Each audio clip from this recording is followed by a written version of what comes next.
Sekarang kita sudah di modul ketiga, yaitu tentang bisnis pada skala global. Bisnis, jika berkembang dan dikelola dengan baik, maka tentu tidak akan puas hanya berada pada satu negara. Tentu bisnis yang sudah berkembang pada skala besar akan berpikir untuk meluaskan usahanya hingga ke negara lain. Nah, kita akan membahas tentang metode-metode apa dan mengapa bisnis melakukan usaha pada skala global. Mengapa bisnis melakukan skala global adalah karena bisa mencapai efisiensi atau yang disebut dengan keunggulan. Keunggulan di sini dibagi menjadi dua, yaitu yang pertama adalah keunggulan absolut. Keunggulan absolut artinya memang diberikan karunia atau sumber daya yang jauh lebih banyak untuk memproduksi lebih efisien daripada negara lain. Contohnya adalah minyak.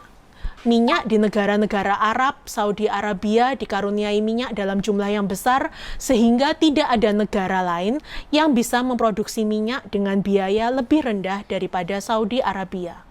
Itu disebut dengan keunggulan absolut.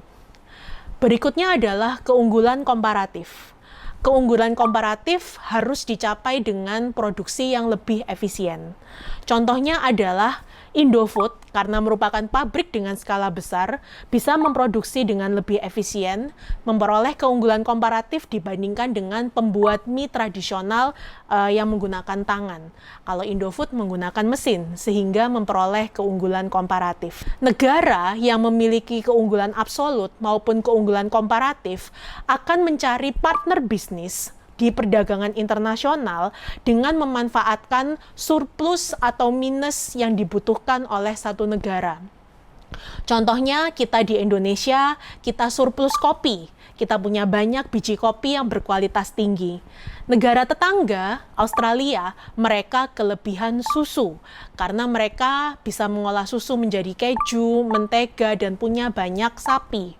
Maka wajar jika Indonesia membuka hubungan perdagangan internasional dengan Australia, di mana kita kelebihan kopi bisa mengekspor kopi ke Australia, tapi mengimpor susu dari Australia.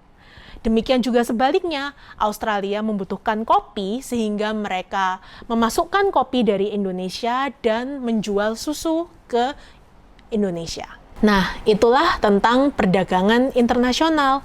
Ada dua jenis perdagangan internasional. Yang pertama tadi, impor atau memasukkan barang ke suatu negara. Dan yang kedua adalah ekspor. Kita mengirim barang ke negara lain. Itulah dasar tentang perdagangan internasional.